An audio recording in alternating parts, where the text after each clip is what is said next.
It's the return of Ultra Instinct Omen. Everybody's asking where the hell is Frieza. Jiren is kind of turning into a dick, and to quote Shakespeare, now cracks a noble heart, good night sweet prince. This is my review for Dragon Ball Super episode 128, let's get it!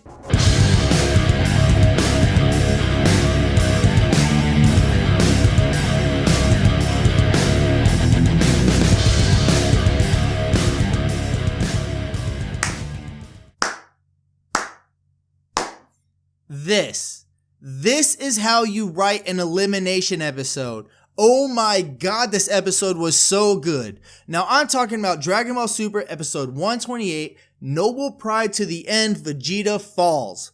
Now look, I already know that there are going to be tons of people who didn't like the episode simply because Vegeta got eliminated, but let's keep it real, guys. We knew what this was. We know that this is Goku's show, and Goku is going to be the one to win this tournament, especially since this is the end of Dragon Ball Super. They are not going to let this series end without Goku being on top. It just wasn't going to be a thing, guys.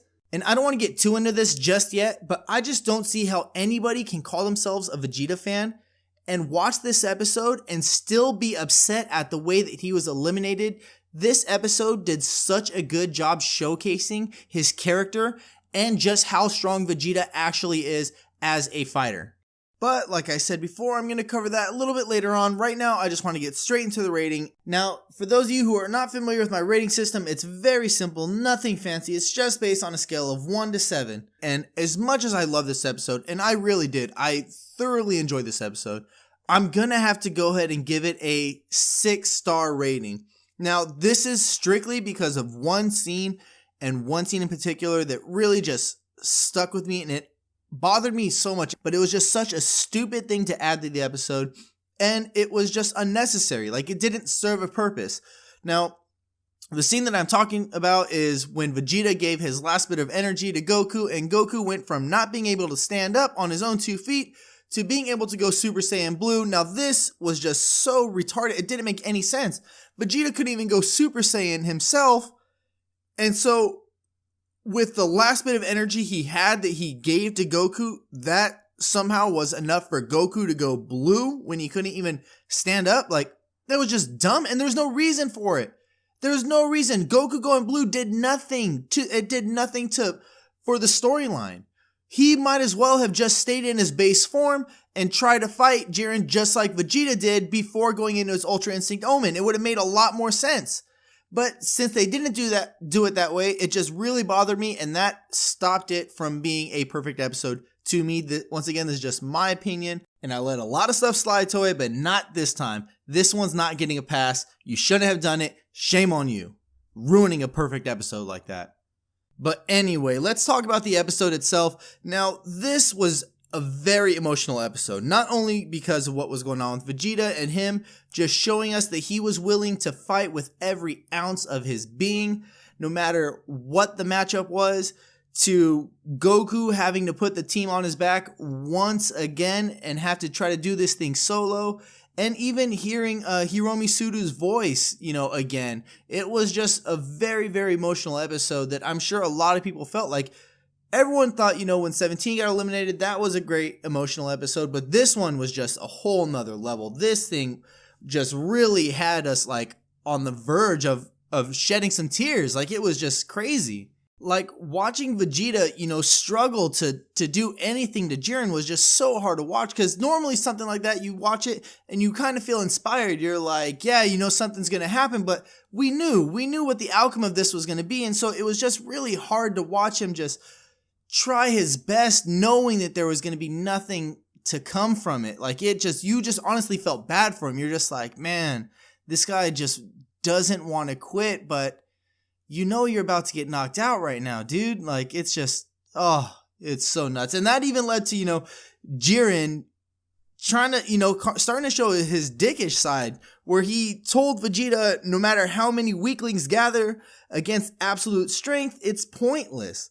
Like, that just really shows you how much his past has really defined who Jiren is as a person. Like, he doesn't feel bad for people who struggle against his power because he had to go through that. And so he knows, like, you should have got stronger then. If you don't want this to happen to you, tough shit. You should have got strong on your own. Then you could have been doing this to me. So it's interesting to see him take that turn from just some dude who came to this tournament to just handle his business to now a more heel type character now that we're getting closer to the end. But yeah, so it's pretty interesting to see that kind of development in his character the more we got to know about him. Now, the only other issue I had with the episode, like writing wise, was the fact that like I don't understand why Jiren is dicking around so much. Like he's really kind of just wasting his time. Like the clock is ticking. Like there's only a couple minutes left, and he's just like he's taking his time knocking out Vegeta and Goku. And on top of that, like Frieza is still around. I don't know how he hasn't noticed it, how nobody else has noticed it, but everyone is trying to play dumb like they don't know that Frieza's still in the ring somewhere. But like you would think that Jiren would be on top of these kinds of things and he would just be like, all right, that's enough. He keeps saying like, that's enough. It's over. Let's do this. But he's not doing anything. He's still taking it easy. Like even when he was fighting Vegeta, he was just like letting Vegeta do his shots and he would just like counter. But it was almost like, you know, if you were fighting against like a fifth grader, like there's no way in hell that kid's going to do anything to you, but you're just, you know, just messing around with him, just hitting him with a couple little shots. And it's like, just knock everyone out already. Goku's laying there unconscious. You can just grab him and throw him out of the ring. There's nothing you can do about it. So like from a writing point, it just doesn't make sense that Jiren is taking his time to eliminate everybody. So I just wish that they wouldn't do that, I guess. I don't know. They should have came up with a better way to explain why it's taking so long for Jiren to hurry up and win this thing if he was going to. But yeah, so that's the only kind of, I guess, gripe I have with the episode other than the whole Goku going blue thing. But other than that, like it was just a really great episode. It was phenomenal. Like the fact that it didn't rely on like big, fast-paced like action scenes or even like really great animation. Like don't get me wrong, like the action scenes were still cool, but they weren't just like these like huge battles, you know what I mean? It was just the way like they were so powerful, even though they weren't like, it wasn't that big of a show, you know what I mean?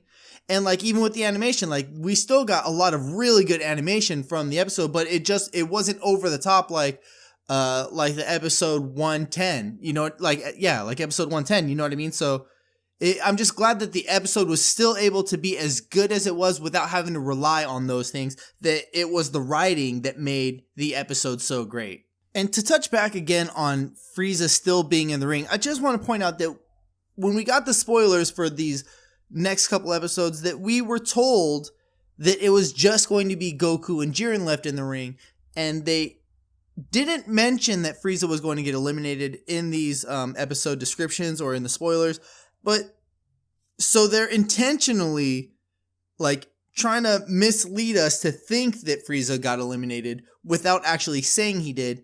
So that lets me know pretty much that Frieza is going to be playing some kind of significant part when it comes down to the actual ending of this tournament. So again, I just want to make it clear that even though we get spoilers, sometimes they're not always 100% accurate, or sometimes, you know, they leave stuff out or they try to mislead you intentionally, so that way you are kind of thrown off guard when things actually happen. But enough of that, let's get back to the episode. Now let's talk about Vegeta's elimination and why people are so upset about it and why they shouldn't be, because like I said before, this episode really showed his character development, because a lot of people were complaining before that the way he was at the end of the Boo arc, that, you know, he showed a lot of development because he finally admitted that Goku was the actual number one, that he was his lesser, and then once Super started, he reverted back to where he's chasing Goku again.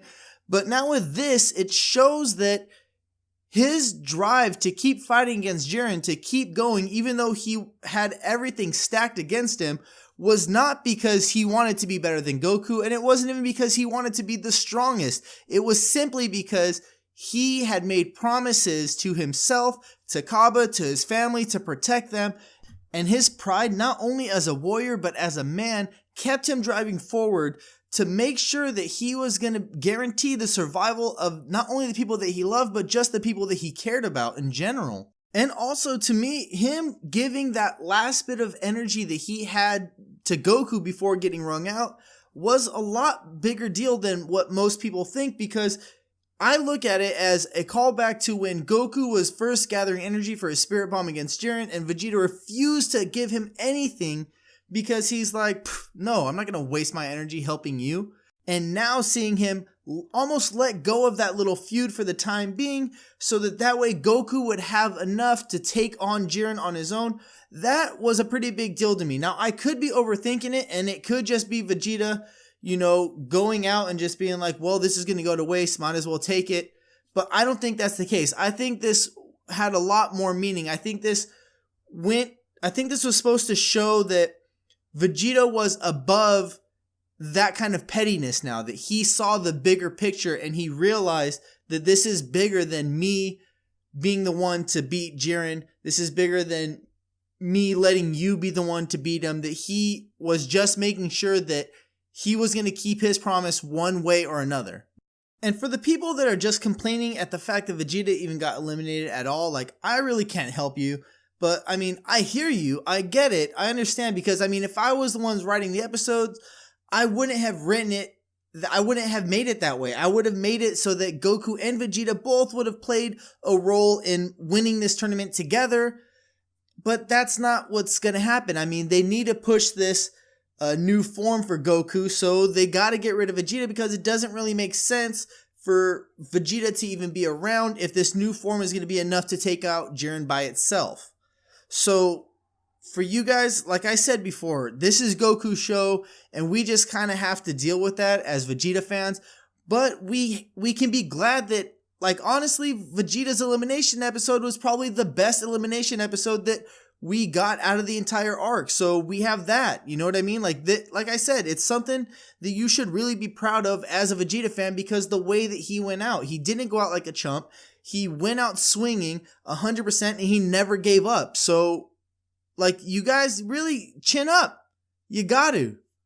Anyways, let's move on to talk about Goku and the return of Ultra Instinct Omen. Now, the thing that I thought that was really cool was that they addressed a lot of things that, a lot of people are thinking. So it's cool that they were like, Jesus Christ, man, how many times is this guy going to do this? And even Ivan was like, I thought this was, Ivan is the Universe 1 God Destruction, just in case you don't know.